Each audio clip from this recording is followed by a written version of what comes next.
अस्सलाम वालेकुम। बुलेटिन में खुशामदीद। मैं हूं शाहजेब अहमद और मैं हूं सिद्रा मीर। बुलेटिन के आगाज में सबसे पहले अहम खबर आपको देते हैं। इस्लामाबाद हाई कोर्ट ने अल अजीजिया और एवनफील्ड रेफरेंसेस में साबिक वजीर आजम नवाज शरीफ को इश्तिहारी करार देने का फैसला कर लिया।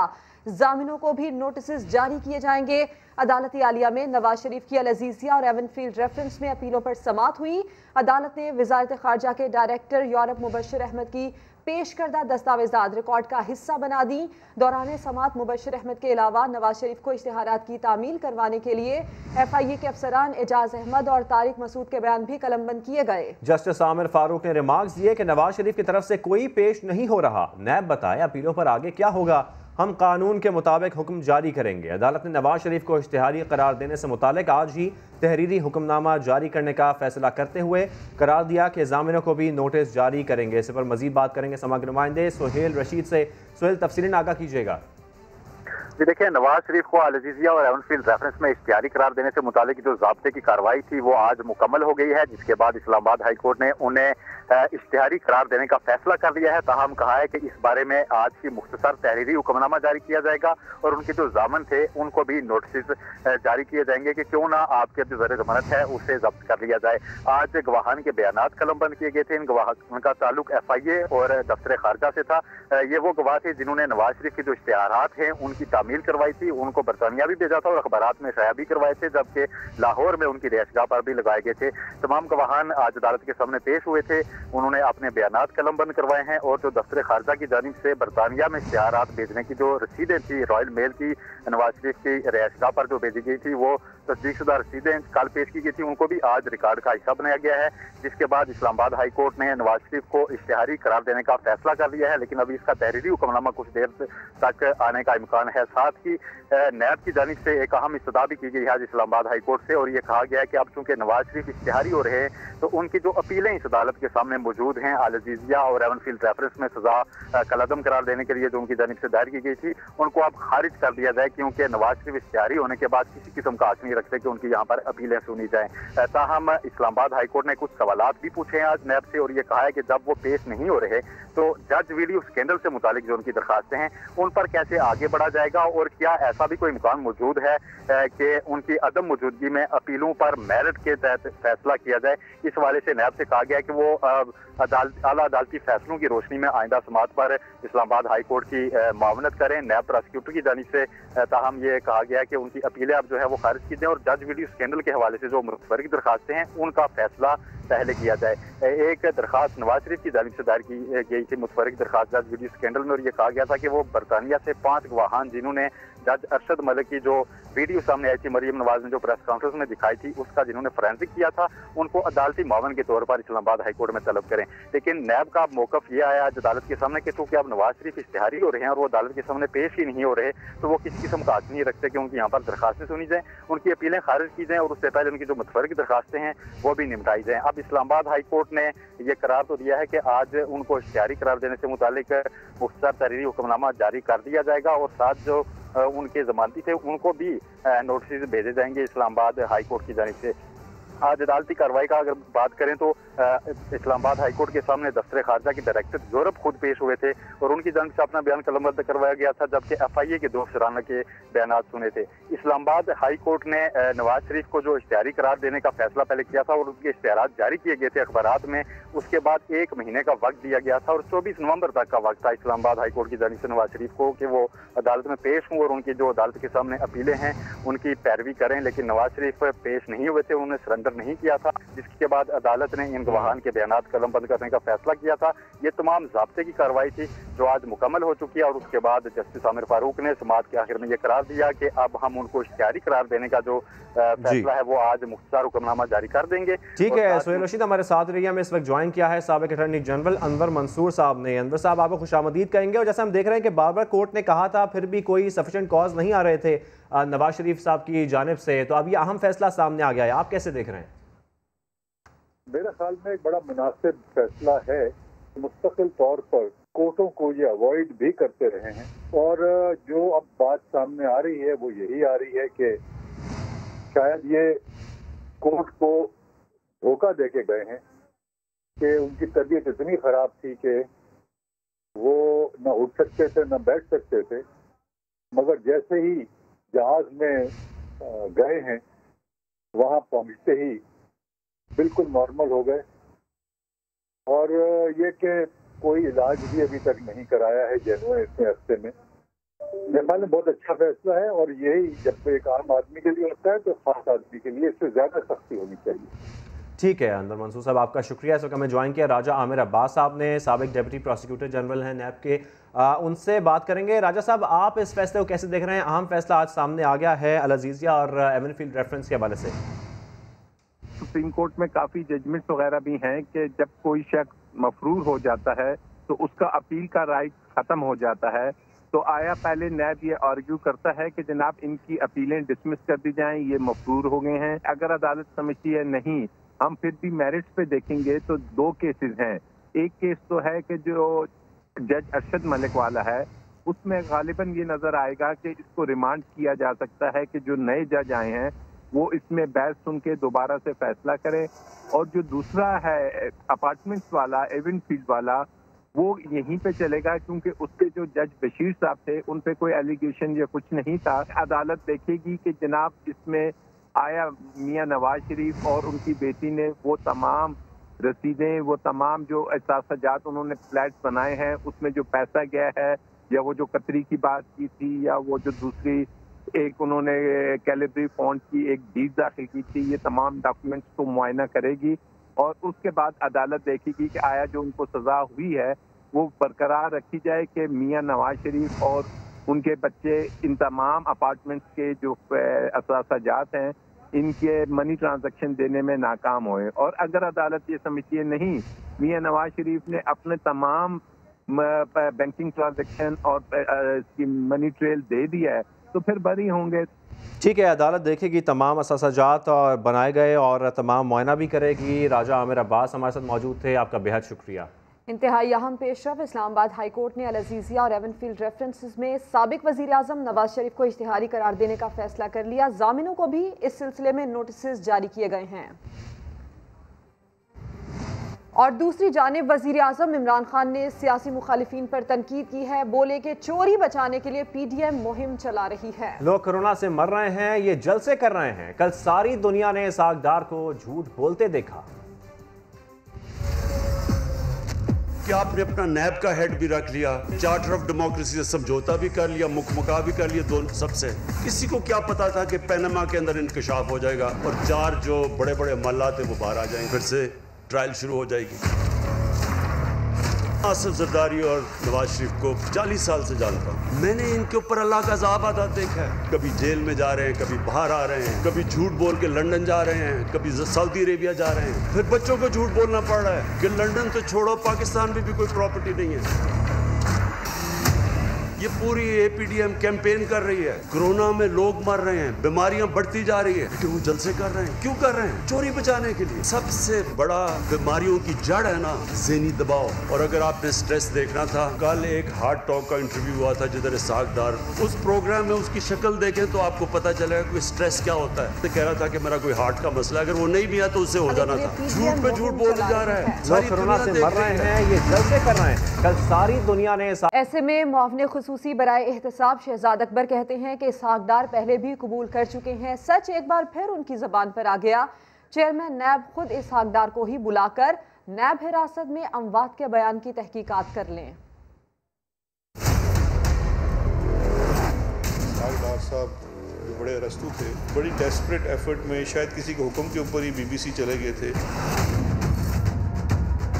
नैब की हिरासत में दर्जनों लोग हराक हो गए और आप में से किसी ने आज तक रिपोर्ट तक नहीं की। फिर मैं नैब को भी इसके ऊपर कोई एक्शन लेना चाहिए। उन्होंने कहा जी मेरी सिर्फ एक प्रॉपर्टी है जिसके ऊपर हुकूमत ने कब्जा कर दिया, वो इनका घर है गुलबर्ग लाहौर में, हाउस नंबर 7। इनकी जो प्रॉपर्टीज़ हैं जो उन्होंने वहाँ BBC में नहीं बताया, मलोट एक जगह है वहाँ 6 एकड़ इनके पास ज़मीन है। DHA फेज़ 4 में एक घर है। मोज़ा बुगतिया में 2 कनाल 18 मरले जगह है। खुला हाउसिंग सोसाइटी लाहौर है, उसमें 3 प्लॉट्स हैं। 2 कनाल का प्लॉट पार्लियामेंटेरियन एनक्लेव इस्लामाबाद में है। सेनेट कोऑपरेटिव हाउसिंग सोसाइटी में एक प्लॉट है। 8 गाड़ियाँ हैं जिसके अंदर लैंड क्रूज़र हैं, करोला है। दुबई में इनकी जो प्रॉपर्टी है, एक फ्लैट है अजमेरी विला एमरेट्स हिल पे, पाम जुमेरा में अपार्टमेंट, गाड़ियाँ हैं, बेंटले है, मर्सिडीज़ है, दारुल नयान के अंदर इन्वेस्टमेंट है।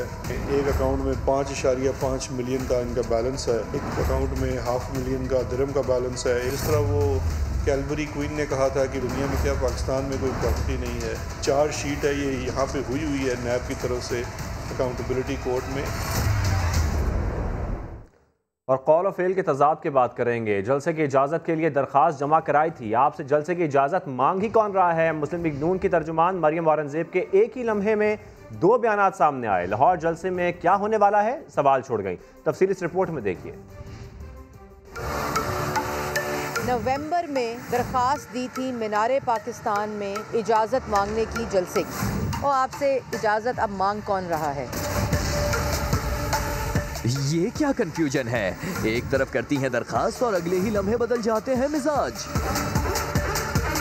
दरख्वास्त दी थी इजाज़त मांगने की जलसे की, और आपसे इजाज़त अब मांग कौन रहा है? दरख्वास्त दी थी इजाज़त मांगने की, इजाज़त अब मांग कौन रहा है? किस्सा कुछ यूं है कि नून लीग की तर्जुमान सुनाने आई लाहौर जलसे की दास्तान, जिसकी इजाजत के लिए हुकूमत को दरखास्त देने का बताया, मगर फिर कहा कि अब इजाजत की जरूरत नहीं। लेकिन ये नहीं बताया कि अगर जलसे की इजाजत नहीं चाहिए थी तो क्या दरखास्त वापस ले ली थी? इजाज़त मांगने की इजाज़त अब मांग कौन रहा है? इजाज़त इजाज़त इजाज़त इजाज़त और आप मांगने की मांग कौन रहा है? इसी कंफ्यूजन में मरियम औरंगजेब एक और सवाल छोड़ गईं कि ना जाने अब लाहौर जलसे में ऐसा क्या होने वाला है कि वजीर आजम को इस्तीफा देना पड़ जाएगा। 11 दिन के अंदर अंदर इस्तीफा दें और घर जाएं, क्योंकि 13 दिसंबर को खुद इस्तीफा देकर चले जाएंगे, जो 13 दिसंबर को होने वाला है। होता है कुछ, नजर आते हैं कुछ, कौलो फेल में रखते हैं तजाद, तभी तो कहते हैं सियासत के रंग हैं हजार। और JUI के रहनुमा गफूर हैदरी ने कहा कि लाहौर जलसा जरूर करेंगे, हमारे साथ डंडा बरदार होंगे, किसी की हिम्मत नहीं होगी कि रास्ता रोके। हुकूमत को खौफ है कि कहीं अपोजिशन इस्लामाबाद का रुख ना कर ले। और का इंशाअल्लाह अज़ीम जो जलसा होने जा रहा है, ये तारीख साज फ़कीदुल मिसाल कॉन्फ्रेंस होगी इंशाअल्लाह। और अगर यहाँ भी हुकूमत ऐसी इक़दामात करने जाएगी तो फिर राना सलाउल्लाह साहब मौजूद है, हम उसके पीछे और उसके साथ इंशाअल्लाह डंडा बरदार साथ होंगे उनके, और इंशाअल्लाह किसी को हिम्मत नहीं होगी कि वो हमें जलसा करने से रोके।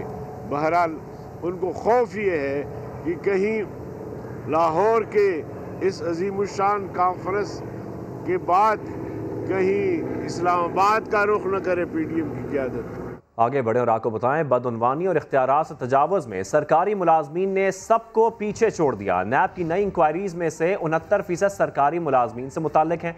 मौलाना फजल रहमान और डॉक्टर जफर मिर्ज़ा समेत सियासी शख्सियात के खिलाफ भी इंक्वायरीज जारी हैं। इस्लामाबाद से सुहेल रशीद की रिपोर्ट में देखिए। करप्शन और इख्तियारात का गलत इस्तेमाल, नैब रेडार पर सरकारी मुलाजमीन का पहला नंबर, समा तहलका खेज आदादोशुमार सामने ले आया। कौमी एहतसाब ब्यूरो में जारी नई इंक्वायरियों में 69% सरकारी मुलाजमीन के खिलाफ हैं। सिर्फ गुज़श्ता 3 माह में सरकारी मशीनरी के खिलाफ शुरू की जाने वाली इंक्वायरियों की तादाद 59 तक पहुँच चुकी। मुलाजमीन के खिलाफ 20 नई इन्वेस्टिगेशंस की भी मंजूरी दी गई। कारोबारी तबके से मुतल्लिक नई इंक्वायरीज की शरह सिर्फ 6%। समा को हासिल दस्तावेज के मुताबिक 25% इंक्वायरियों का ताल्लुक हाउसिंग फ्रॉड, धोखाधड़ी और सियासी शख्सियात से है। नए दायर मुकदमात में भी 56% सरकारी मुलाजमीन की करप्शन के गिर्द घूमते हैं। और तो और सियासी शख्सियात के खिलाफ केसेज में भी मुतल्लिका महकमों के सरकारी मुलाजमीन शामिल। JUI सरबराह मौलाना फजलुर रहमान, सेक्रेटरी जनरल अकरम दुरानी, साबिक वजीर सेहत आमिर कियानी और साबिक मुआविन खसूसी डॉक्टर जफर मिर्जा के खिलाफ भी इंक्वायरियाँ जारी हैं। मेगा करप्शन मुकदमात में भी नामजद मुलजिमान में सरकारी मुलाजमीन की भरमार है। अहम खबर, सिंध पुलिस अपने ही पेटी भाइयों के कातिल 28 साल से ना गिरफ्तार कर सकी। मुलजिमान की अदम गिरफ्तारी पर सुप्रीम कोर्ट के जजेस भी हैरान हो गए। बात करेंगे जुल्करनैन इकबाल से। जुल्करनैन, क्या जवाब पेश किया सिंध पुलिस ने, क्यों गिरफ्तार नहीं कर पाए अब तक? देखिए, ये याकूब सिंधेलू नाम के डाकू हैं जिन्होंने 1992 में 2 पुलिस एहलकारों को कत्ल किया था। पुलिस ने छापा मारा था डाकुओं की गिरफ्तारी के लिए, जिस पर यह पुलिस मुकाबला हुआ था जो आधा घंटे जारी रहा था। जिसके बाद 1992 से लेकर आज तक 25 साल बाद ये एक याकूब ढिल्लों गिरफ्तार हुआ, जबकि जो बाकी 11 मुल्जिमान हैं जिनको पुलिस ने, जिनमें से 7 को नामजद किया था, 5 नामालूम थे, उनको आज तक 28 गिरफ्तार नहीं कर सकी। 28 साल से खैरपुर पुलिस और अदालत ने सजाए जो उम्र कैद की सजा थी याकूब ढिल्लों की वो तो बरकरार रखी, लेकिन साथ ही पूछा कि 28 साल से बाकी मुल्जिमान क्यों नहीं पकड़े गए। इस पर जो प्रोसिक्यूटर जनरल थे सिंध के, उन्होंने ये बताया अदालत को कि अंदरूनी सिंध में डाकू कत्ल करके फख्र महसूस करते हैं। जिस पर जजेस का ये कहना था अगर डाकू इतना ही फख्र महसूस करते हैं कत्ल करने पर या वारदात करने के बाद, तो फिर उन्होंने अपनी सजा के खिलाफ अपील क्यों दायर की? अदालत के इस पर ये रिमार्क्स रहे। जुल्करनैन इकबाल, अपडेट करने के लिए आपका शुक्रिया। मजीद खबरें और अपडेट्स एक ब्रेक के बाद। समा के साथ रहिए।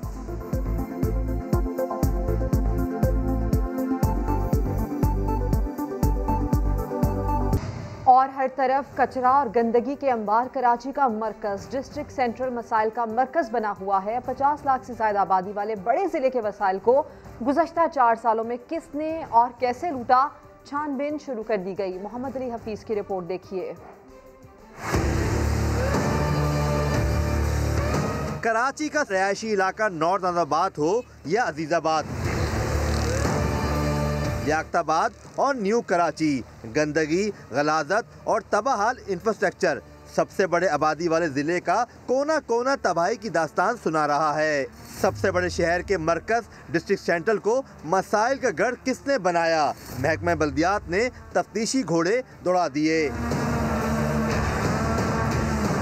पता लगाया जाएगा कि कचरा उठाने के लिए पेट्रोल तो खूब इस्तेमाल हुआ, मगर कचरा क्यों नहीं साफ हुआ? ठेकों की बंदरबाट किसने की? खुसूसी फंड्स पर हाथ साफ करने वालों में कौन कौन मुलविस है? डीएमसी सेंट्रल रडार पर आया तो 3 अफसरान की फाइलें खुल गईं। Director Nadeem Haider, additional director Mohammad Ali और अकाउंट ऑफिसर मोहम्मद अयाज का सर्विस रिकॉर्ड तलब कर लिया गया। Municipal commissioner DMC central Humaira Hussain ने तहकीकात में मुकम्मल ताउन का यकीन दिलाया। 4 सालों में जो मुख्तलिफ कॉन्ट्रैक्ट्स वगैरह हुए हैं, जो मुख्तलिफ गार्बेज से रिलेटेड जो इन्होंने काम किया है, पेट्रोल के कुछ चीज़ें हैं, इस तरह की वो काफ़ी डिटेल लेटर हमारे पास आया है। उसमें उन्होंने इन अफसरान के बारे में उनकी पर्सनल फाइल्स और बाकी जो 4 साल की जो मुख्तलिफ चीज़ें, उसमें काफ़ी सारे पॉइंट्स हैं जो उन्होंने मांगे हैं। वो हमारे एंड से जो चीज़ें हैं वो कंपाइल हो रही हैं। 2016 से 2020 के दौरान मुबैना करप्शन के खिलाफ अफसरान का खाता तो खोल दिया गया। अब देखना यह है कि अफसरान को अहकामात देने वाले बल्दियाती चेयरमैन को भी कटेरे में लाया जाएगा या नहीं। कैमरामैन मोहसिन अली के साथ मोहम्मद अली हफीज, समा, कराची। और आपको बताएं, सिंध हाई कोर्ट ने सूबाई हुकूमत को हिदायत की है कि जाली डोमिसाइल और मुस्तकिल रहायशी सर्टिफिकेट पर सरकारी नौकरियों की बंदरबांट के खिलाफ अब तक सामने आने वाली बेज़ाब्तियों पर कार्रवाई की जाए। एमक्यूएम रहनुमा ख्वाजा इजहारुल हसन ने मामले पर हुकूमती कमेटी को मुस्तरद कर दिया। जो जाली डोमिसाइल बना रहे हैं वही जाली डोमिसाइल स्क्रूटनी के अफसरान हैं। और भाई बिल्ली को दूध की रखवाली पे रखोगे तो दूध कैसे बचेगा? ये मेरे शहरों के बच्चों के रोजगार का सवाल है। सिंध सेक्रेटेरिएट हो, पुलिस स्टेशन हो, बोर्ड ऑफ रेवेन्यू हो, सिंध में मौजूद सारी कौमियतें, उनका कोई नुमाइंदा हक नहीं रखता कि वो असिस्टेंट कमिश्नर बने, वो डिप्टी कमिश्नर बने, वो 1-2 ग्रेड में नायब कासिद बने, या वो 7 या 11 ग्रेड में भर्ती हो। लोग मायूस हो चुके हैं कि ये सरकारी नौकरी तो हमें मिलेगी नहीं। सरकारी नौकरी मिलेगी। सरकारी नौकरी हुकूमत सिंध की जागीर नहीं है। मुझे तो सीएम साहब ने फ्लोर ऑफ द हाउस का है कि आप बिल्कुल अदालत जाएं, हम आपके साथ हैं। उम्मीद करते हैं कि अगली हेयरिंग आखिरी होगी और फैसला कुन होगी। लाहौर से आपको खबर दें, लाहौर के इलाके मुगलपुरा में जायदाद के तनाज़े पर 2 अफराद को कत्ल कर दिया गया। मुगलपुरा में ये फायरिंग का वाक़या पेश आया है जिसमें 2 अफराद हलाक हुए हैं। मुलजिम अपने चचा को कत्ल करने के लिए गली में भागा। पुलिस का ये बताना है कि फायरिंग की जद में आकर चचा समेत 2 अफराद हलाक हुए हैं। लाहौर का इलाका मुगलपुरा, जायदाद के तनाज़े पर यहाँ पर फायरिंग हुई जिसके नतीजे में 2 अफराद कत्ल कर दिए गए। लाहौर में जायदाद के तनाज़े पर 2 अफराद को हलाक कर दिया गया। मुलजिम अपने चचा को कत्ल करने के लिए गली में भागा। फायरिंग की जद में आकर चचा समेत 2 अफराद हलाक हुए।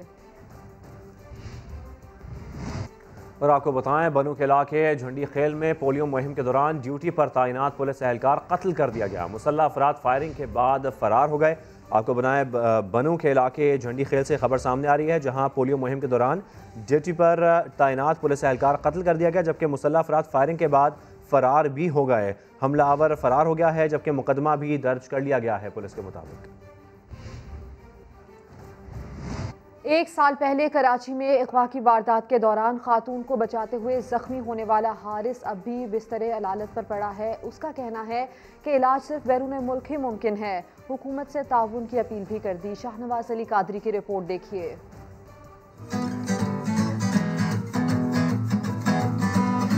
गिटारों के तारों पर सुर बिखेरना हारिस का पसंदीदा मशगला था। एक साल पहले तक हंसी खुशी जिंदगी गुजार रहा था, लेकिन डिफेंस में अपने दोस्त दुआ मंगी को अगवाकारों के चुंगल से छुड़ाते हुए अगवाकारों ने हारिस को गोली मार दी। हारिस को गोली रीढ़ की हड्डी पर लगी। इसका जिस्म मफलूज हो गया है। गोली लगी थी मुझे इधर से, यहाँ पे मेरी गर्दन से आई थी और वो इस तरह गई थी। तो जाते जाते उसने ये लेफ़्ट लंग जो है मेरा, इसको डैमेज कर दिया था, और फिर मेरी बीच में यहाँ पे इस लेवल पे स्पाइनल कॉर्ड है, उसको भी डैमेज कर दिया। मेरी जो बॉडी है, मुझे फील नहीं हो सकता इस पॉइंट के नीचे। वॉशरूम जाने के लिए बूढ़े माँ बाप का सहारा लेना पड़ता है। हारिस का हर दिन कर्ब में गुजर रहा है। को एक्सेप्ट करना और सब कुछ मतलब मान लेना कि सच है, ज़िंदगी ये असली में मेरे साथ हुआ है। और ये किस तरह मतलब आप सोचें, आप 22 साल 23 साल एक तरह से जिए और फिर एकदम सब अलग हो जाए, इस तरह अलग हो जाए। वालिद कहते हैं डॉक्टर ने जवाब दे दिया है कि हारिस का इलाज पाकिस्तान में नहीं हो सकता। हारिस ने इंटरनेट पर रिसर्च की तो पता चला इलाज अमेरिका में मुमकिन है। इसके लिए इलाज के लिए तो काफ़ी रकम की ज़रूरत है। फर्स्ट फेस में 3 फेस हो सकते हैं, तो फर्स्ट फेस में हमें $40,000 की ज़रूरत है, जो कि इंशाल्लाह गवर्नमेंट मदद करेगी, दोस्त मदद करेंगे। हारिस निजी यूनिवर्सिटी में BBA का तालिब इल्म है। वो तकलीफ में ज़रूर है, मगर पुर उम्मीद है कि मुखय्यर हजरात और हुकूमती मदद से उसका बैरून मुल्क इलाज हो सकेगा। कैमरामैन कामरानुद्दीन के साथ शाहनवाज अली कादरी, समा, कराची। और आपको बताएं, पाकिस्तान क्रिकेट बोर्ड के चीफ एग्जीक्यूटिव वसीम खान का समा को इंटरव्यू। कहा, कौमी खिलाड़ियों के कोरोना टेस्टिंग के हवाले से न्यूजीलैंड बोर्ड से मुसलसल राब्ते में है। न्यूजीलैंड बोर्ड को कहा है कि वो अपनी हुकूमत से ट्रेनिंग की इजाज़त दिलवाएं। इस सारे कोविड की सूरत हाल में न्यूजीलैंड क्रिकेट बोर्ड का रोल आपने कैसा देखा? देखिए, न्यूजीलैंड क्रिकेट बोर्ड जो है हमारे साथ तो काम कर रहे हैं, लेकिन असली ये मामला ये है न्यूजीलैंड में कि जो सब टेस्टिंग और सब प्रोसीजर्स प्रोटोकॉल्स हैं न्यूजीलैंड गवर्नमेंट के अंडर आते हैं। तो हेल्थ मिनिस्ट्री जो सारा काम करते हैं, जितने इन्फॉर्मेशन क्योंकि न्यूजीलैंड के पास आता वो हम हमारे साथ वो शेयर करते हैं। कितने प्लेयर जो हैं वो पॉजिटिव हैं और प्रैक्टिस सेशंस कब से शुरू हो जाएंगे? 54 टेस्ट जो हुए थे उनमें 8 तो पॉजिटिव आए थे, 2 हिस्टोरिकल थे, तो 6 थे। तो 2 और को करंटली इन्वेस्टिगेट वो कर रहे हैं कि ये हिस्टोरिकल है या नहीं। तो कोशिश ये कर रहे हैं कि देखिए डे 1 टेस्टिंग हुई थी, डे 3, डे 6, तो कल डे 9 का टेस्टिंग है। जो 4 नेगेटिव्स मिलेंगे उनको फिर वो अलाउ करेंगे ट्रेनिंग करने के लिए। तो हम ये क्रिकेट न्यूजीलैंड के साथ हम बात कर रहे हैं कि वो गवर्नमेंट के साथ वो बात करें कि प्लेयर्स को अलाउ करें ट्रेनिंग का। मैंने रब्ता भी रखा है मैंने प्लेयर्स के साथ, वो कह रहे हैं बस ट्रेनिंग हमें चाहिए, ट्रेनिंग मिल जाए तो हर चीज़ ठीक हो जाएगी। हमारे साइड से हम पूरी कोशिश करेंगे कि ट्रेनिंग इनको रिजम्पशन मिल जाए। न्यूजीलैंड बोर्ड की धमकी थी कि अगर मज़ीद इस तरह के ब्रीचेस किए गए तो वो टीम वापस भिजवा दी जाएगी। ब्रीचेस क्या थे? देखिए, थोड़ी डिसअपॉइंटमेंट थी जो न्यूजीलैंड गवर्नमेंट ने ये रिलीज़ किया ये मीडिया स्टेटमेंट कि ब्रीचेस थे। इन्हें डिस्क्राइब नहीं किया ब्रीचेस क्या थे। जब उन्हें अराइवल थी उनकी, वो सूटकेसेस वो एक ही फ्लोर में थे, बैग शैग, वो एक रूम में कोई लड़का वो दूसरे रूम में पहुँचवा रहा था, वो एक कोई बैग दे रहा था, ये को क्रिकेट केस दे रहा था, या ऐसे उसमें वो बात हो रही थी उनकी। हम तो देखते हैं वो छोटे ब्रीचेस थे लेकिन उनके लिए बहुत बड़े थे, क्योंकि इस ज़रिए से उन्हें 0 केसेस हैं न्यूजीलैंड में। बहुत स्ट्रिक्ट प्रोटोकॉल्स हैं उनके। ये नहीं देखते कि पाकिस्तान टीम है, नेशनल टीम है, या कोई ट्रैवलर है दूसरे मुल्क से, हर बंदे को वो इक्वली ट्रीट करते हैं। PSL की कैसी तैयारियां हैं कि साउथ अफ्रीकन टीम भी आ रही है? फुल हम तैयारी हम कर रहे हैं। इंशाल्लाह 1 वीक जनवरी में ड्राफ्ट हम कर रहे हैं।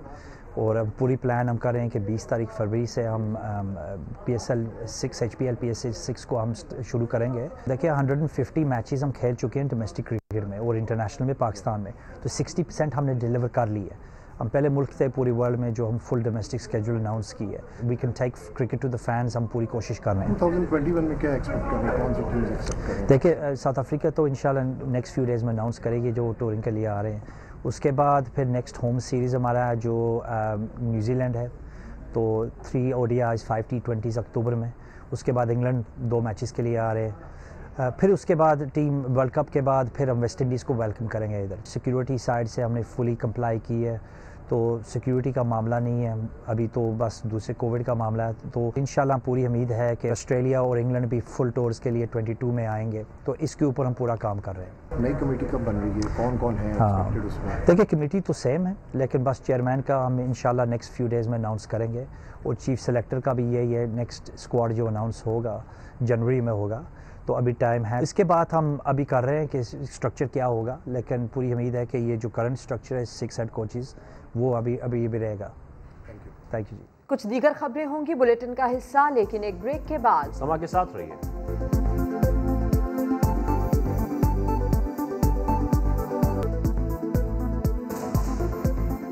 Welcome back. शहबाज शरीफ और हमजा शहबाज के पैरोल में 24 घंटे की तौसी कर दी गई। तौसी की दरखास्त देने का फैसला किसने किया? लीगी रहनुमाओं के अलग अलग दावे सामने आ गए। लाहौर से आरिफ मलिक की रिपोर्ट देखिए। बेगम शमीम अख्तर के इंतकाल पर पंजाब हुकूमत ने शहबाज शरीफ और हमजा शहबाज को 5 दिन का पैरोल दिया था। मुद्दत खत्म होने से 1 रोज कबल 24 घंटे की तौसी कर दी गई, लेकिन ये रिलीफ किसकी दरख्वास्त पर दिया गया ताहाल समझ नहीं आ सका, क्योंकि फैसले से फायदा उठाने वाले हमजा शहबाज तो पैरोल की दरख्वास्त ही नहीं करना चाहते थे।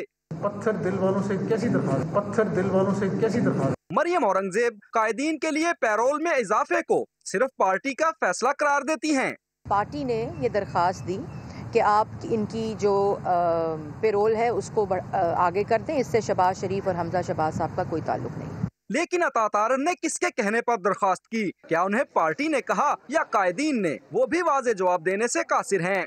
मैंने पार्टी के लेटर पैड पे ज़रूर दी है, मगर असासों वाले केस में जिसमें दोनों साहिबान कैद हैं, मैं उनका वकील हूँ, मेरा वकालतनामा है असासों वाले केस में एहतसाब अदालत में, और मैं इस बात का मजाज हूँ कि मैं उनके बिहाफ पे कोई भी दरख्वास्त कहीं भी जमा करा सकता हूँ। मेरे पास पावर ऑफ अटर्नी। पैरोल की दरख्वास्त तो मंजूर हो गई, लेकिन दी किसने और किसके हुक्म पर, ये तय नहीं हो सका। आरिफ मलिक, समा, लाहौर। और आपको बताएं, PDM जलसों में रुकावट ना डाली जाए, वफाकी काबीना में शामिल वज़रा ने राय दे दी है। बात करेंगे नईम अशरफ भट्ट से। नईम, इजलास में क्या हुआ? जी, अक्सरियत जो वज़रा की थी वो तो बिल्कुल रुकावट ना डालने के हक में थे, लेकिन अहम बात इसमें यह है कि 3 ऐसे वज़रा थे जिनमें सीनियर वज़रा हैं जिन्होंने कहा है कि बिल्कुल हमें रोकना चाहिए और PDM या अपोजिशन को खुली छुट्टी नहीं देनी चाहिए, और यही वक्त है इनको रोकने का और रुकावट डालने का। बाद में हो सकता है कि मामला मजीद हाथ से निकल जाए, लेकिन अक्सरियत जो वज़रा थे, खासतौर पर फवाद चौधरी जो हैं, उन्होंने कहा कि अभी तो कोई हमें मसला ही नहीं है, उनके जलसों से कुछ प्रॉब्लम नहीं हुकूमत के लिए, तो हम क्यों उनको पहले ही छेड़ें, पहले ये देखें कि उनकी अगली हिकमत अमली क्या है। फवाद चौधरी की बात से फिर अक्सरियत जो वज़रा थे उन्होंने हाँ से हाँ मिलाई, और प्राइम मिनिस्टर ने भी फिर। आपका शुक्रिया नईम। और कराची का साहिल साफ होने पर साबिक कप्तान वसीम अकरम भी खुश हो गए। कहा अब ये बीच लग रहा है कि कोई बाहर से भी आए तो कम से कम दिखा तो सकते हैं कि ये हमारा साहिल है। मुबारक हो सबको, क्या ज़बरदस्त सफाई है बीच की। Congratulations to CBC and of course Karachi के लोगों को, जो मोस्टली कहते हैं जो गन डालते हैं वो कराची के नहीं हैं। ठीक है, मैं आपकी बात मान लेता हूँ, वो चंद तो आंदे नहीं, बट अगेन कांग्रेचुलेशन, मुबारक टू सरफराज, उसकी टीम जो रोज़ सुबह 6 बजे आते हैं और सफाई करते हैं। अब ये बीच लग रहा है कि कोई भी आ सकता है, कोई बाहर से भी, कोई अपना भी, कम से कम दिखा तो सकते हैं कि हमारा बीच है। सो मुबारक आप सबको और कांग्रेचुलेशंस। फिल वक्त इतना ही, एक ब्रेक के बाद हाजिर होंगे हेडलाइंस के साथ। आप देखते रहिए समा।